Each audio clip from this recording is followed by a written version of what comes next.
Well, some people were interested in me talking a little bit more about Avatar, at least when it comes to box office and those numbers, because I know a lot of people love to just look at box office and analyze that and talk about it in every single type of way. So let's talk about the expectations, at least for the United States, for Avatar: The Way of Water, aka Avatar 2.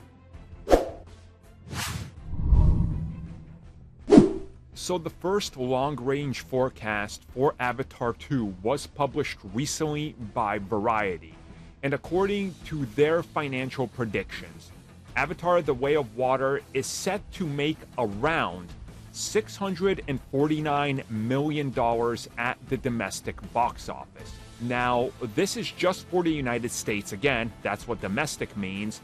And on top of this, they even calculated other factors, going so far as to calculate video on demand, such as streaming purchases, your iTunes and all that, and then totaling in physical sales as well, aka your Blu-ray, your DVDs, and so forth. So combined, they're looking at $425 million and an additional $414 million from video on demand and then streaming platforms, meaning that you're looking at over $1 billion take in total just from United States alone with these services and output.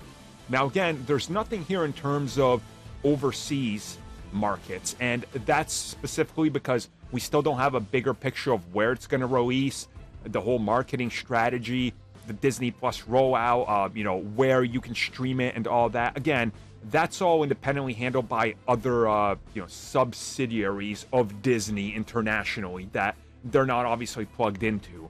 But overall, if you look at the United States, the original earned $772 million in the U.S.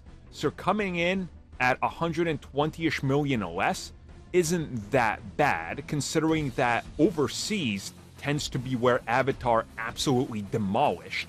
Specifically, China loves the original film. So you would have to assume that Disney's making a huge push for Avatar 2 in China, which I think could be a major factor in its entire global take. And if we just look at the recent re-release, again, China dominated with that film. So I think there's something here that we're going to keep an eye on and definitely look at, and we'll be able to kind of, look at the numbers more clearly as we get closer to the film. Overall, it's looking pretty good. There's some people saying that the film could suffer pretty big drops week over week, but again, we don't even know what the big weekend's going to be, so we can't really talk about that yet. I do think that this film doesn't do as good as the first one, obviously, because that film was a specific, moment in time and a lightning in a bottle that you can only capture once. But again, as I always say, never underestimate James Cameron. That dude and the power of his films, it's everlasting.